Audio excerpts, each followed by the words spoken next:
Lumabas na si Henry.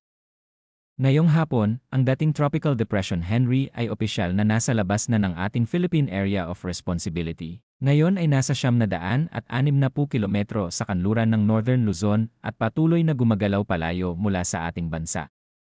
Ang weather story ng Henry ay opisyal na sarado para sa Pilipinas. Ngunit ang bagong kabanata ng ating panahon ngayong hapon ay hindi tumitigil.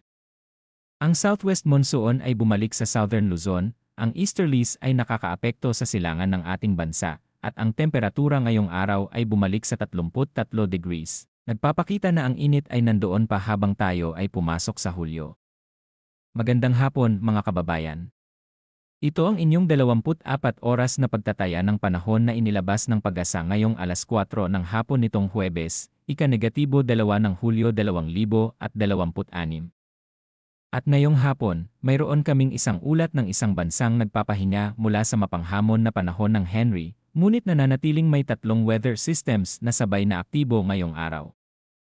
Simulan natin sa pinakabagong status ng dating Tropical Depression Henry.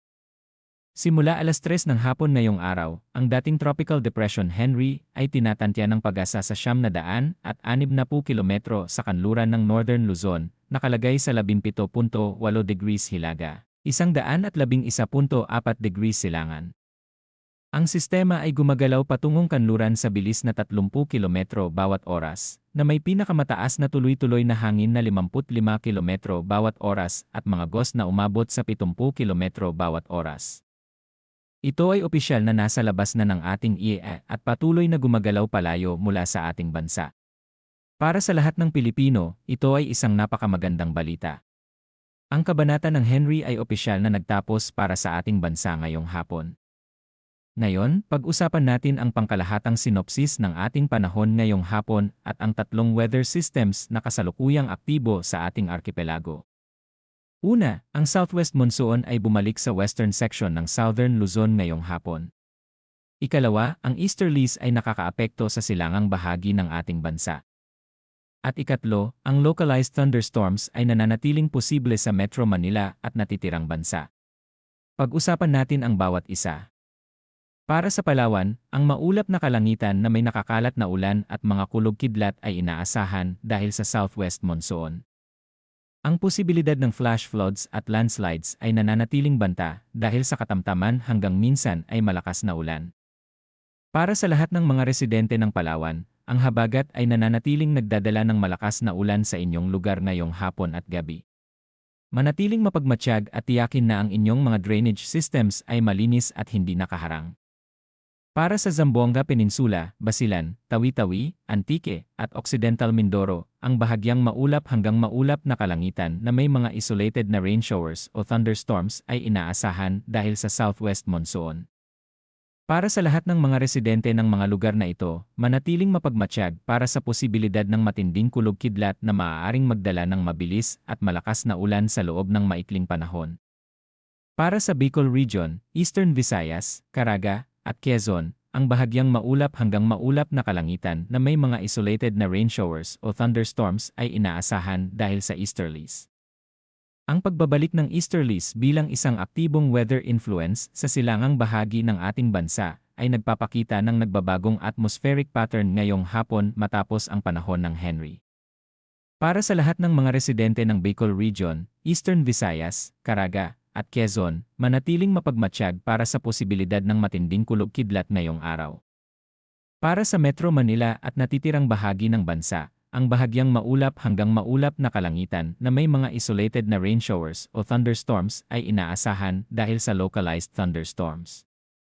Para sa Metro Manila, kahit na ang panahon ay nagsisimulang mag-normalize matapos ang mga araw ng malakas na ulan at hangin ng Henry, ang mga localized thunderstorms ay posible pa rin sa hapon at gabi. Manatiling alerto. Para sa kondisyon ng hangin at karagatan ngayong hapon, para sa western section ng Southern Luzon, ang hangin ay moderate hanggang malakas mula sa timog kanluran patungo sa timog silangan. Na may coastal waters na moderate hanggang magaspang at umabot sa 1.2 hanggang 2.5 metro. Ito ay isang mapanganib na kondisyon ng karagatan para sa maliliit na sasakyang dagat sa western seaboards ng Southern Luzon. Para sa lahat ng mangingisda at maritime operators sa lugar na ito, mag-ingat at regular na suriin ang mga weather updates bago maglayad.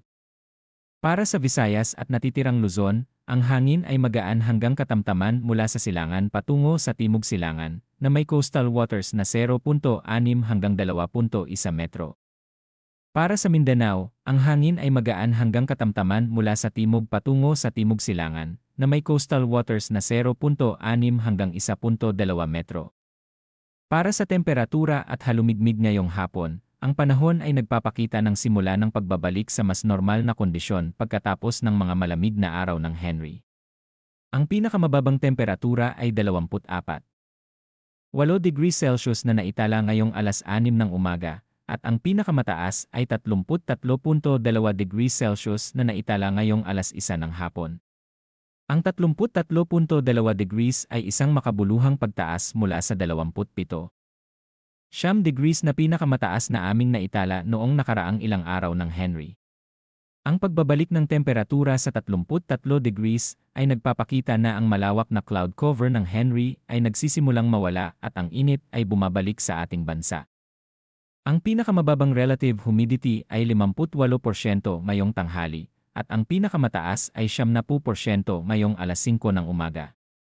Para sa astronomical at tidal na impormasyon para sa Metro Manila bukas, ang araw ay sisikat ng alas 5:31 minuto at lulubog ng alas 6:29 minuto. Ang buwan ay sisikat ng alas 9:01 minuto ng gabi bukas at lulubog ng alas 8:01 minuto ng umaga. Ang illumination ng buwan bukas ay 89%, nagpapakita na ang buwan ay patuloy na humihina mula sa full moon ng nakaraang ilang araw. Ngayon, isang final comprehensive assessment ng ating weather situation ngayong hapon at ang inaasahan sa mga darating na araw. Ang Henry ay lumabas na ng ating area. Ang southwest monsoon ay nananatiling aktibo sa Palawan at ilang bahagi ng southern Luzon. Ang easterlies ay bumalik sa silangang bahagi ng ating bansa. At ang temperatura ay nagsisimulang bumalik sa mas normal na antas. Ang ating bansa ay nagsisimulang mag-recover mula sa mahabang at mapanghamon na weather period ng nakaraang ilang linggo. Ngunit habang tayo ay nagpapahinga at nagsisimulang mag-assess ng mga pinsalang dulot ng mga nakaraang bagyo, nais naming ipaalala sa lahat na ang ating weather monitoring ay hindi tumitigil. Ang ating weather team ay patuloy na nagmamasid sa Western Pacific para sa anumang bagong tropical developments.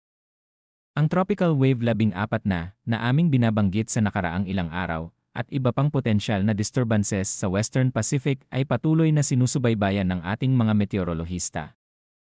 Para sa lahat ng local government units at disaster risk reduction officials sa Palawan, Zamboanga Peninsula, Basilan, Tawi-Tawi, Antique, Occidental Mindoro, Bicol Region, at Eastern Visayas, ang mensahe ngayong hapon ay malinaw. Kahit na ang Henry ay lumabas na ng ating ire, ang weather threats ay hindi pa ganap na wala. Tiyakin na ang inyong early warning systems ay nananatiling operational. At tiyakin na ang inyong mga komunidad ay nananatiling informed. Ang susunod na weather update ay ilalabas bukas ng alas 4 ng umaga. Manatiling ligtas, manatiling handa, at manatiling informed mga kababayan. Ang Henry ay wala na. Ngunit ang ating weather story ay nagpapatuloy. At ang ating bansa ay laging handa para sa anumang bagong kabanata. Ito ang inyong weather team, laging nandito para sa inyo, laging nag-aalaga, at laging handa. Magandang hapon at maingat sa lahat. Regresamos en un momento.